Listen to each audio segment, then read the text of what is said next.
As we wrap up 2023 and start moving into 2024, I think it's time that I expand my content a little bit. And maybe I should be more aggressively marketing my videos to cats.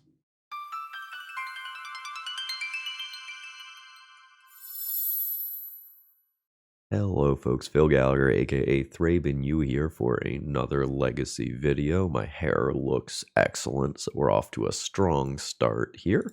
And the video is only going to get stronger, as today I have been given a bit of a bounty challenge by the CEO of ETBs.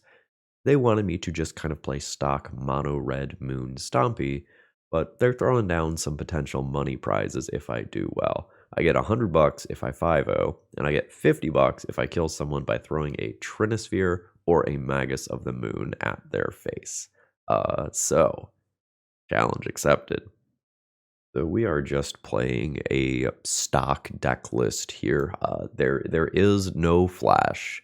I mean, I guess the flash is the cannon that these goblin pirates are firing as we yeet things into our opponent's faces. This is a card that we have seen do a lot of work on this channel. And when you get to, evoke a Fury post-combat, kind of clear the board out, kill a Planeswalker, and then throw a Fury at your opponent's face for 7, is there a greater joy in the world? I mean, probably, but this is pretty good. As far as critiques on the deck list, I'm a little unsure whether or not the deck can afford to play 2 Den of the Bugbears. It sometimes is going to get in the way of casting a Caves of Chaos Adventurer. I'm not generally the biggest fan of filling mana bases with utility lands. It's kind of my thing. I just want good, consistent mana to cast my spells, and I kind of assume that my general playability will get me there most of the time if I can cast my spells. That's really the only thing that I have to critique with this deck list, just because I get this question every time. The Emrakul, the Aeon's Torn, is in the sideboard for the Painter matchup specifically. You can't get easily milled out by the Painter Servant Grindstone combo. Yeah, and with that being said, I think I'm just going to go ahead and hop right into the matches here. We're going to keep the deck text short this week because I'm a little under the weather. But if you need some cards, check out Cool Stuff Inc. and use promo code ThrabenU to save a little bit on your next order. And let's battle. So this hand, I think, is just too slow. I think we're going to mulligan this one. We really want to do something on turn 1 or turn 2. This hand's a hell of a lot better. I don't know what goes back. It probably can't be Broadside. I think that's what goes under Chrome Mox. Do I want Chalice, Blood Moon, or Trinisphere, Blood Moon? I think I want Trinisphere, Blood Moon. I think I am shoving 3 drops today. Not basic. Ice. I can lose Chrome Mox now, and then not have a turn 1 play since I bottomed Chalice. My opponent might have to just take Blood Moon every time, though. It's just a terrifying card. And they agree. Moxie Mox. I don't know what we're playing against to make this decision. I think I am interested in playing Caves of Chaos Adventurer next turn. The downside of this play is that if my opponent is a Wasteland deck and I lose Ancient Tomb, I don't have a play on my turn, whereas I would have if I kept the 3-drop. Ooh, that's real good. I think I'm going to respect Fury here as a card that I can potentially draw that I would need to hardcast as this game goes long. And I'm going to blow the Spirit Guide this turn to do the thing. Okay. So which way are we going? I think I'm going to scry. I think consistency matters a lot right now. No and no. Top 3 cards of library, all blanks. Hopefully top 4 aren't. Top 4 were blanks. That's rough. I mean, the good news is I'm still ahead on board. Bad news is the initiative is now actually contested instead of me just having it. So, for example, my opponent could poke me, take the initiative, play a removal spell on caves, and life ain't great. But we are dodging a removal spell, at least in the short term. We've got a Shadow Spear to contend with now. That's not great. I don't think I was too greedy in bottoming Shatter Skull Smashing. But I am just hitting nothing here. That's 5 mana sources in a row. That helps a lot. I still get to take the initiative here. We will stash, play a land, drop a Fable, and then hopefully I like loot through these two and then do something meaningful with the remainder of my turn. Even something as simple as just finding a Broadside is pretty insane. And bogged. Interesting. Let's hold the initiative here. I don't think my opponent is going to make another artifact at instant speed or anything. They've got something they want to play since they didn't Shadow Spear equip. I get a 4-1. Could be like an Orcish Bowmasters involved. I guess not. I would have played it. Ooh. 1, 2, 3, 4, 5, 6, 7, 8 mana. 5 plus 3. This doesn't quite work out the way I want, right? Because of the colorless mana. And I want to... I guess I could just play Chalice. This could be Endurance instead.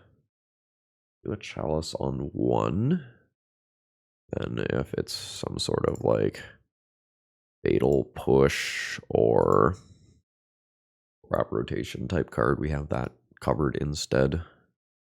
And then with this, I'm expecting a flash creature of some kind. I just don't know which one it is.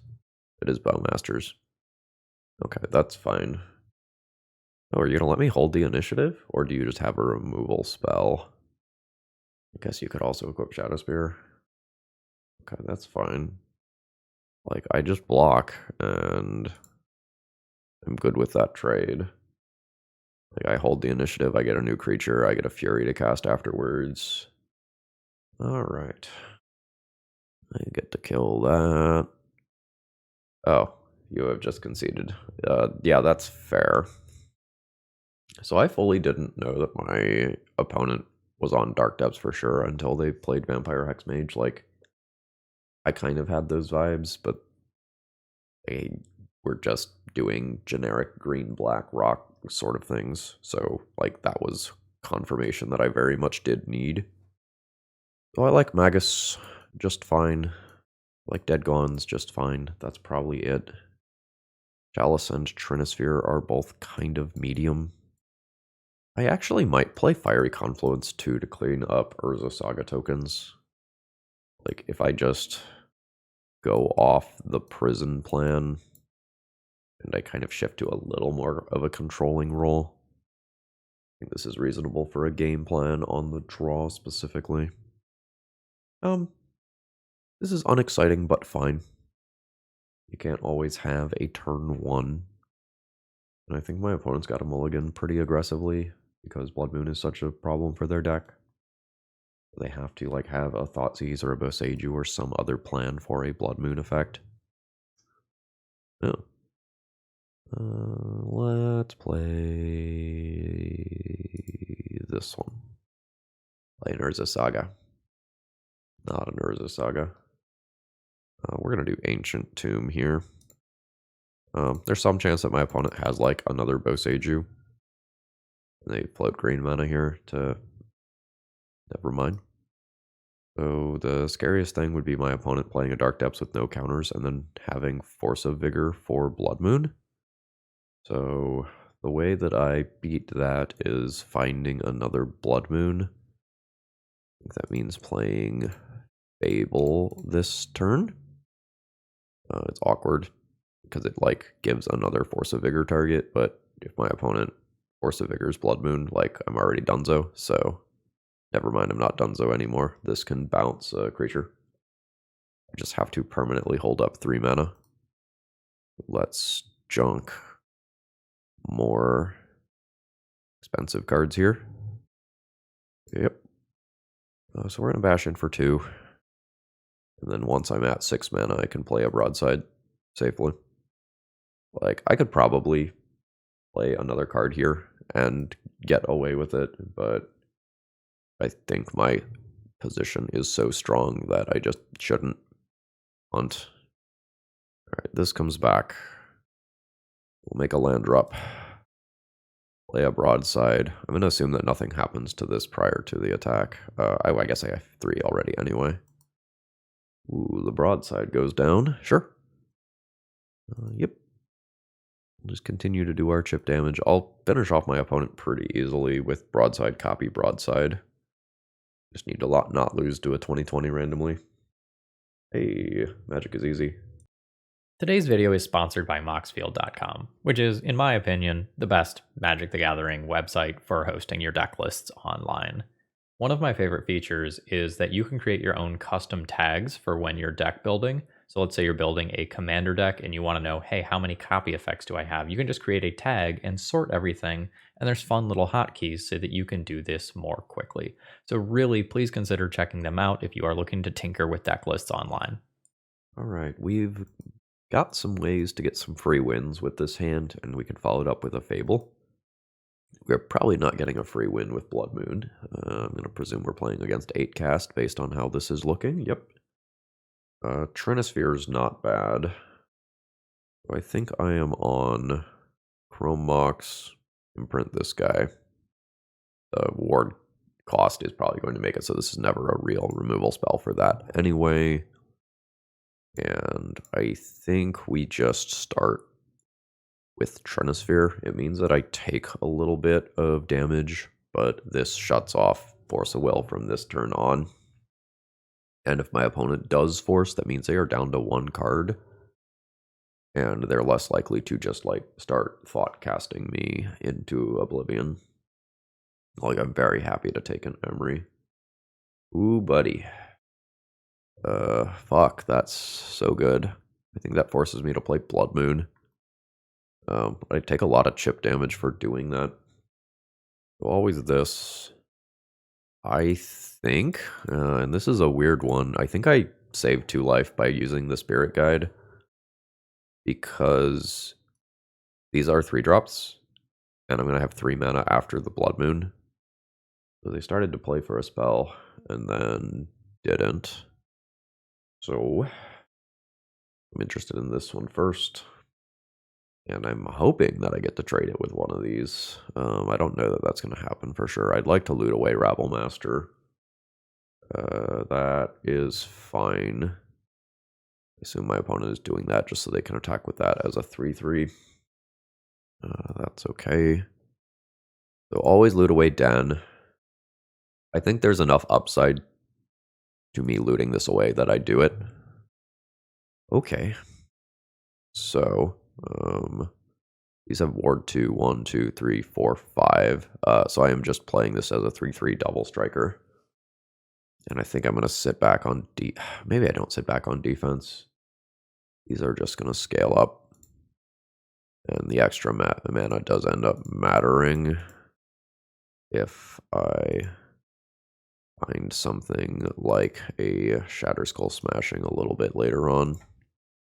Fuck. Fuck, that's so bad.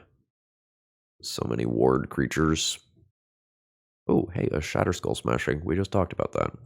Alright, so 1, 2, pay for ward, 1, 2. Fuck, the smaller one's a 3. I attack with Goblin Shaman. Have a Cannoneer blocks. Maybe it doesn't. Send them. My opponent does take the block. Cast this as the spell. X is 3. Then we'll pay for ward. But this is definitely scary. That means that this is unblockable. So I can trade with this. I'm probably just dead to Kappa Cannoneer next turn. Yeah, so my opponent casts any 0-drop from graveyard. Kappa Cannoneer is unblockable, and I die. Damn. Null Rod, great. Fiery Confluence, great. Magus and this thing playable. I don't have a lot of reps with this exact build versus 8 cast. I think the Blood Moon effects are important for Urza Saga. That is something I'm kind of actively scared of. Trinispheres are probably coming out. I keep Chalice with the intention of putting it on 0. Rabble Master gets stalled out some portion of the time. These 5 cards come in first. Then these 2. I think I'll fill with one of these. I think I'll be happy enough with that. No. Like, this is Chrome Mox imprint for Fury Blood Moon on turn 1, but no follow-up play. I don't think I like that. Ancient Tomb, Chrome Mox, Imprint Spirit Guide, Blood Moon on turn 1 is perfectly reasonable. I think for tempo reasons, I keep this one over Caves of Chaos Adventurer, despite it being the better card. Although, what if this gets Force of Willed? If this just gets Force of Willed, I want this? Okay. I talked myself into it. Imprint, Mana Monkey, and shove a Blood Moon. Alright, it worked. Our opponent doesn't have colored mana for the most part until they get Metalcraft, unless they happen to have one of their basic islands. Which they did. That's okay, like, we're playing a game where Urza Saga doesn't get involved. I'm happy enough with this. A Patchwork probably comes down now. Awkward. I think despite missing this land drop, I am the beatdown. Brought my opponent to 18. We'll see how many artifacts my opponent can vomit into play this turn. Yep. Honestly, that could have been a lot worse. I'm only at 16 here. That's a land. Don't have to pay life on it. We do get forced. And I think this Magus of the Moon is going to continue to try to do chip damage. Oh, that's fine. Alright, opponent's at 15. Spellbomb is a little annoying. It's a really good tempo play that is recurable. I think that Spellbomb is going to end up beating me. I am at 12. I get a redraw. Let's start with a Chalice on 0 to stop this Bobble nonsense. And I'll attempt to drop Caves. We have Metallic Rebuke. That's gross. I think they have Metallic Rebuke, but let it resolve. That's weird. They want the initiative. Oh, I guess they can Spellbomb bounce this. Spellbomb bounce this and always take the initiative. Let's make them see that line, though. I'm willing to miss 2 points of damage to see if they miss that line. So they are going to recast that Spellbomb. They throw away a Bobble to get another point of damage for Patchwork Automaton. Oh, they're not going to bounce Magus. They're going to let me hold that initiative. Thanks. Like, very happy to hold the initiative and get a chance to scry. It's a super big deal. Broadside. I don't think that's good enough currently. Can kill Emery, take 6, and then try to deal with this. Alright. I think I'm just behind terminally, though. And it also has a line where they can Spellbomb this back to their hand if they want. Well, maybe I'm supposed to play my Chalice on 1 to stop the Spellbomb nonsense. Like, either way, I haven't answered this Automaton, so it's still just crushingly good, but I'm better at contesting the initiative. Null Rod. Well, this almost works. It works if my opponent messes up and doesn't respond to me casting Null Rod. Alright, they do have the Metallic Rebuke that I thought they did before. In which case, I am dead. GG's. No $100 for me for a 5-0. Alright, what does this one do? Mountain, Chrome Mox, Imprint Fury. Chrome Mox. Imprint Shatters. I'm keeping. Here we go, Moxon. Here we go. Second one. I think does Shatter Skull, and then if I draw a land, That's not the bad ETB tapped land. I get to play Caves of Chaos Adventurer as an immediate follow-up. We're out here rabbling like it's M15. Alright. Excuse me? Hello? What? Okay, it's not the bad ETB taps land. That's nice. So is my opponent going to be on like a slightly off-brand traditional elves build? Or are they going to be playing some sort of like other glimpse of nature style combo deck list that plays a bunch of 0 drops, and this is just a mana outlet for Gaia's Cradle? It's like traditional elves is damn near dead online. Like you never see it anymore because Orcish Bowmasters is a bully.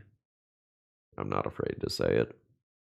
But like an okay bully, not like Ronin 6 where like get this fucker out of my format. Everything is ruined. Oh, okay, it is Fiend Artisan Elves, just with a spicy layer of the Hydra. That's good with me. We're probably just forging. I want my Rabble Boy to be a little thicker. Love that for me. Send him. Rabble Master gets big. Find a Trinisphere. I don't know that I'm actually going to cast that. Didn't need to. Magus is reasonable, as are essentially this column of 8 cards is what I can be thinking about.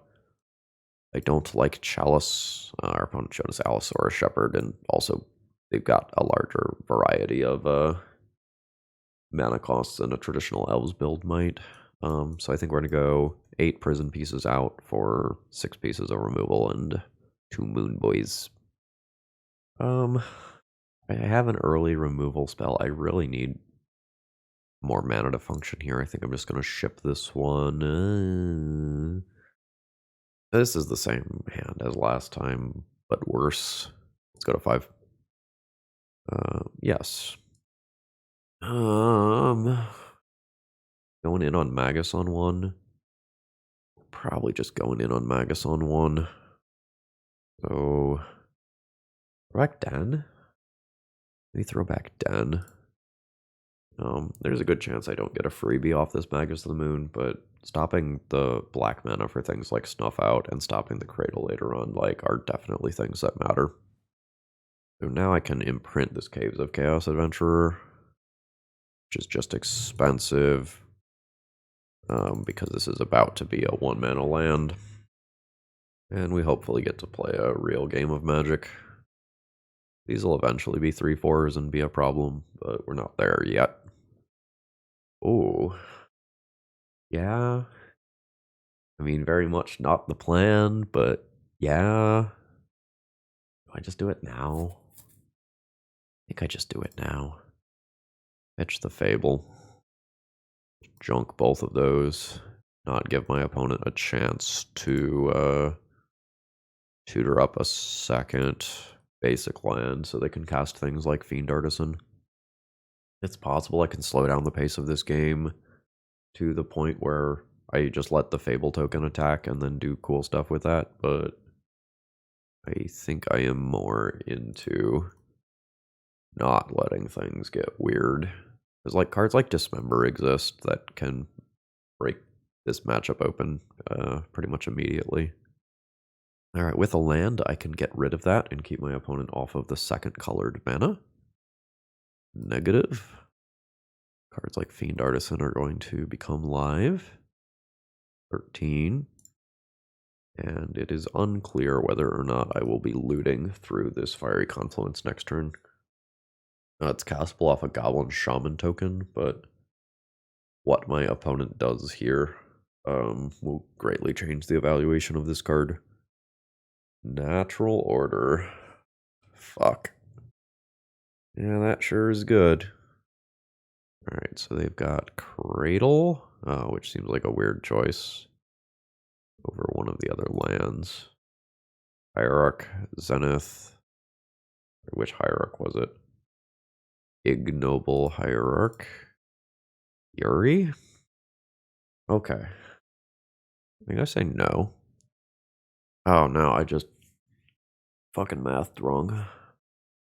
In my head, I was thinking 4 plus 2 is 7, and it obviously fucking isn't. Alright.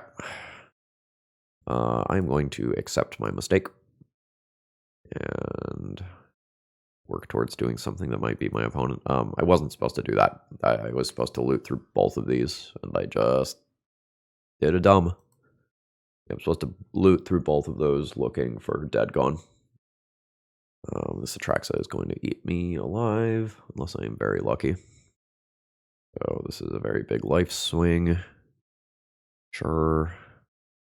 I'm not dead, but everything sucks. So my plan is Fury Atraxa, Reflection of Kiki Jiki, Fury Atraxa. Okay. So from my perspective, I need Reflection of Kiki Jiki. But from my opponent's perspective, Magus of the Moon is probably way better. So, weird spot. Oh, they also just have Snuff Out, though. Fuck. Losing both. Illusion of choice. Sure. Yeah, and at this point, I think I can concede that's fine. That was like a mulligan to 5, though, right? That was a very respectable game, given that. Okay. This hand is not anything fast, but I get to answer like a turn 1 Elvish Reclaimer and then follow it up with Rabblemaster into Caves, and I think that's perfectly reasonable. My opponent will get a chance to fetch a basic forest. Yep. Sorry, bud. So the hope is that at some point we draw another red card so that Fury becomes a reasonable thing that I can pitch cast. We may end up just casting Shatterskull Smashing as a spell. Like, it's a reasonable tempo play, especially if my opponent plays 2 creatures this turn. Alright, is this another basic? I imagine this has to be black mana. Like, it turns on Snuff Out, and that matters a lot. We green sunning? No. Snuff Out, sure. So, Legolas's quick reflexes is, I guess, a thing. I think I just focus on keeping the board clear here. I think I just don't want to give my opponent a chance to natural order when I'm pretty good at preventing that from happening easily. That's fine. I can probably just get eaten by Fury, whatever it is. Hello, Fury's cousin, Fury. Pay the life. Pay the more life.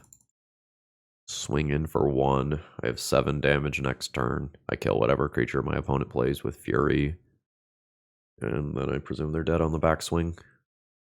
That's fine. That's also fine. I think I'm still just casting this pre-combat. Oops, all removal spells. There's 7. Bringing my opponent to 4. I imagine we're done. Well, the free removal spells like Snuff Out are just not going to be good anymore at this life total. No immediate concession. You're dead on board to that? Or no, you're not. You just block with both. You know, that's kind of insane, honestly. I think I pitch cast that one. My opponent is salty in the chat, and we win. Alright, we've got a good one here. I think in the dark, I like leading on Trinisphere. Assuming that it resolves, it means that my Broadside also resolves, and we have 2 more lands, so even if we immediately get wastelanded, like, I can still do a follow-up threat. It is a Happy Tree Friend. We'll kill Happy Tree Friend later. Potentially after playing a Chalice of the Void. Note that there's some argument for me to play Chalice of the Void on 0 on turn 1. So that I can, like, throw it. Oh, this is just better. So this always resolves. My opponent doesn't have Force of Will mana available. Yeah, so we're going to make a token, throw it at the Dryad Arbor, and then my opponent is just behind forever. We know that my opponent's deck has a green fetch land and a Dryad Arbor in it, and that's all we know. I don't really know how I am supposed to board for sure. I think I'm going to do what I've been doing and just boarding out lock pieces for removal spells. There's some chance my opponent is on some sort of elves deck. The fetch land is blue. They could be on some sort of blue green sun mid-rangey toolbox deck. That is, I don't know, like probably 3 colors like bug or something like that. They naturally drew the Dryad Arbor, which like sometimes you draw it if it's a one of. Draw it more frequently if you have more of them. So like maybe they are on a multiple Dryad Arbor deck. Makes the Magus of the Moons and the Sweepers like potentially good.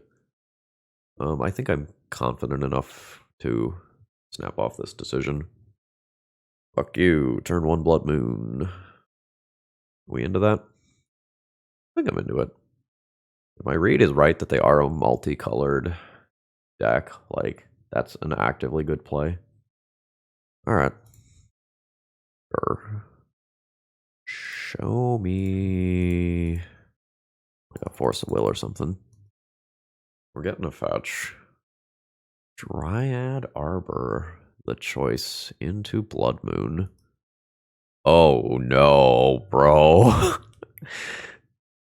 Honestly, I respect it. Like, I respect this decision so much because it is an acknowledgement of I'm fucked. The only way I win is if you never draw a threat. Like, I respect the fuck out of that play. That is a very good play. Unfortunately, I just have Stone Rain. And we know they don't have Force of Will unless it was their draw for turn because they let the Blood Moon resolve. Yup. Okay, that is a great draw. That just means... Ooh, a Dismember, sure. Alright. I have no immediate play. Like, that's fine.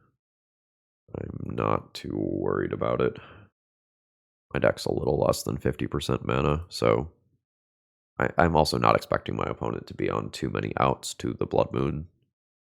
Alright, we're chilling, though. Bowmasters. Blood Moon safety policy. There is a Force of Will now. Hey, it's island cycling. Oh no. There are no basics in this deck. Hey, the Blood Moon insurance policy is back. Sure. Hey, the Blood Moon insurance policy is back. Although this one could be answered by a single Force of Vigor. Yeah, that's something I could realistically lose to, because these are all colorless sources. I used the Shatter Skull Smash to kill Dryad Arbor, which I do believe was correct to do. But it is awkward. Ayo. Play. Initiative creature. And this is probably now approaching the... It would be very difficult for me to lose this game phase, and my opponent agrees and concedes. Alright. I don't have a turn 1 play. I think the hand is solid enough that that's fine. Underground Sea is sometimes a scary land, and sometimes a land that I don't care about at all, and we'll just see which is this game. We're definitely scared of Doomsday. We're less scared of something like a blue-black, like Scam or Shadow Decklist or something. I'm really happy with that draw, actually.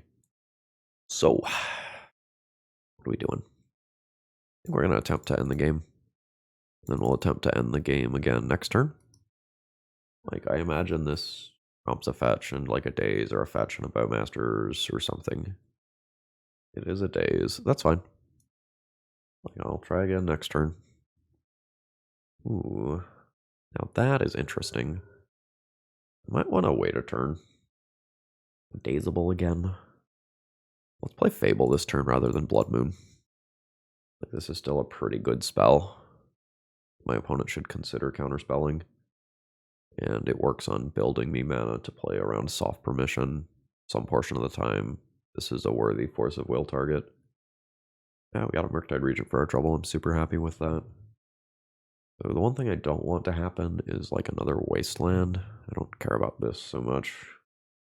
Like I will overcome a card of that caliber pretty easily as this game goes on if my spells resolve. Okay, that Spirit Guide is a great draw. Because now I can just jam Blood Moon like this around days and then make my normal land drop afterwards. Fuck, okay. Understood. The first 3 plays all got countered. We're hoping to dodge like a Murktide Regent coming out of the graveyard here. Nope. We're not technically dead to this, but life's bad. I'm going to lose to a Daze. So, here's how I think this goes. I think we do this. Pick up the land drop. I'll let my opponent take the initiative. And then I'll have Gaze of Chaos Adventurers attack, take the initiative back. And then Broadside Fling Caves of Chaos Adventurer at Murktide Regent. That's my plan. I keep the Spirit Guide in my hand. Ooh, you are on beans. Got it. Not surprising. So, you Broadside. Alright, I am getting to attack. So, I ship in with both creatures. This has to attack, so I can use the Boast ability. It feels like my opponent has something, but most of the somethings that I can think of already would have been used, minus maybe Fatal Push. Alright. So I am not going to end up taking the initiative since my opponent took the blocks. I think that's fine. I think I still just have to kill the Murktide. And then I'll take the initiative back on my turn. This is fine. Not good, just fine. My opponent's already used 2 Force of Wills, right? Yeah. I get to play a Caves of Chaos Adventure around days. Wild. They moved into Forge to move towards Trap. I don't think I imprint proactively. It is another Force of Will. Is your last card Orcish Bowmasters for exactly 7? No. Okay, cool. I do kind of feel like things have gone poorly relative to how I would have expected them with how good this hand was. I was going to ask for a Goblin Rabblemaster off the top, so that's pretty fucking cool, because it's just is a haste token. Assuming no, like, Murderous Cut. God damn it. I'm going to riot if your last card is Murderous Cut and you have just had the perfects. That is so upsetting. Alright, so they get a card off Archives. I know that my opponent has Force of Will. I probably don't play a Fable here. I just cast a Spirit Guide. Opponent will trade that with Force of Will, draw a card. There is a moderate chance that my opponent misses with Throne of the Dead 3. Their deck isn't going to have that many creatures in it. 10 is a lot of cards. They hit a Bowmaster. Yeah, as their only creature option, though. This is beatable. That's scary, though. Alright, sure. This is no longer beatable. I feel like my opponent drew exceptionally above average to counter this, and then deal with Caves, Broadside, Caves, Rabblemaster all in a row. When they had 1 card in hand, or a good portion of that, just throwing it out there. That's variance though, right? I'm on a sideboard like I have like every round in this league, I think. And just board in the fair stuff. Trinisphere is a little better than normal in this matchup. I can consider keeping that. Force of Will Beans is a thing. Maybe it's a play draw thing. Like on the play, I don't play Fiery Confluence, I keep Trinispheres. Like Dead Gone is insane. Just nice for Murktide Regent. Alright, I think this hand is a keep. I don't think I go all in on turn 1. I think I just play Snow Covered Mountain and pass. Because every time where the Blood Moon doesn't resolve, I end up immediately losing a land, and I think things are too awkward. So we're just going to chill and then I decide what I offer up to the gods of force of will. Never mind, it's been decided for me. It's Trinisphere, since I drew another. Oh shit, Trinisphere is in play. That's really good. Unless my City of Traders gets wastelanded. But otherwise, that means that I can just stick Blood Moon 100% of the time next turn. That's not a wasteland. Oh no, it would be a shame if something happened to your mana uncounterably. Oh no. There could be green floated for Boseiju. Fuck you, that doesn't work here. You're powerless. Alright, cool. And we have a Spirit Guide to play a Fable. I do know that my opponent has Force of Will. I could just pass the turn here. Am I fine with a 2-for-2 trade? Nah. Like, my opponent either makes a land drop or discards a card for their turn. And then I have a chance to not use Spirit Guide. Like so.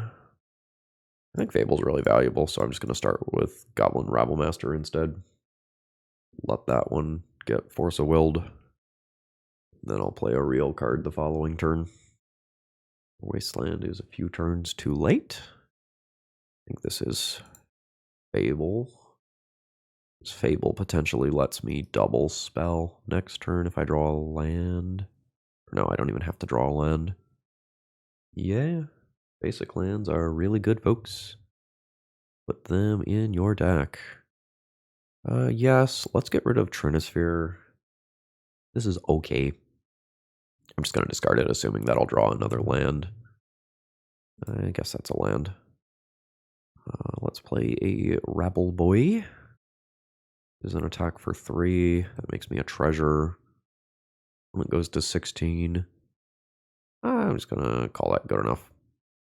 Like, I can go down 2 Spirit Guides to play a Caves of Chaos Adventure, but, like, why? Yeah. Alright. Trinisphere looked good that game, but honestly, it was probably the Blood Moon that was better there. I think I want one more answer to a Murktide on the draw. I don't know what the cut is. It'd just be something like a Fury that's slow. Alright, let's math this out. So, I play one of these, take 3. Imprint 1. Imprint, probably a Broadside. Play turn 1 Rabble, turn 2 Rabble. That's not really what I want to be doing in the matchup. I don't know that this hand is a mulligan. For sure. Ponder's fine. I think if the top of my deck is reasonable, this hand is going to be fine. But I think my win is fully reliant on the top of my deck. If I draw like some Trinisphere's Blood Moons, or even just like another threat or two, I think I'm okay. But if I just continue to draw things like Chrome Mox, life is not the greatest. Alright. Basic land. Chrome Mox. I think I am imprinting the land twice. Keep the highest possible density of threats. And the goal is to curve Rabblemaster into Broadside. And hope that it works. Opponent's at 18. I think they are currently favored to win this one, despite the fact that I have a Rabblemaster in play. They played that island and then cast Ponder. That's weird. Not saying wrong, just weird. Fatal Push doesn't currently kill Goblin Rabblemaster. Opponent didn't do something like a fetch land for Revolt. Why'd they do that? I'm going to shock this in. Let's play a second Rabblemaster. Alright. It's just working. Rabblemaster is huge. I mean, I guess show me like a Toxic Deluge or a Plague Engineer or something. Okay, so you just always preemptively committed to fetching with Lorien revealed. Are you dead? Yeah. Yeah, you're dead. So, we end up with a 4-1 league. Alright, our good friend Broadside does some work again. My head is very congested. I don't think I killed someone by throwing a Trinisphere or Magus of the Moon. Honestly, a lot of my opponents just kind of conceded once I had like Lock Piece plus Threat, which is perfectly reasonable. But Broadside definitely did some work throughout this league, allowing this deck to do things that it normally doesn't, such as like kill Murktide with red damage. This deck is very strong. I don't think I have any major thoughts about the deck list. Still a little unsure whether or not the second Den of the Bugbear is too greedy, with 4-drops like Caves of Chaos Adventurer and things like Fiery Confluence out of the board. It feels too greedy to me. I'd probably just play one more basic land. Basic lands are good. I will say, as far as the matchup lottery goes, we played against a bunch of fair decks today, like a bunch of fair stuff, where like we mostly used this half of the sideboard, getting rid of chalices and trinispheres. But please don't take that as we should just put the chalices and trinispheres in the sideboard. Like those cards do a lot of heavy lifting in the faster combo matchups that we did not see today, and you don't always want to be folding game one to those. And again, although it didn't come up, Trinisphere is fuel for Broadside. And if you end up like wanting to cut things like this, your broadsides get worse because you have fewer things to throw with them. And Trinisphere as the lava axe to the face is pretty sexy and a thing that I want to be doing. If you want to be doing it and you need some paper magic cards, check out my friends at Cool Stuff Inc. and use promo code ThrabenU to save 5% on your next order. Folks, I hope you all have a wonderful rest of the day. See ya.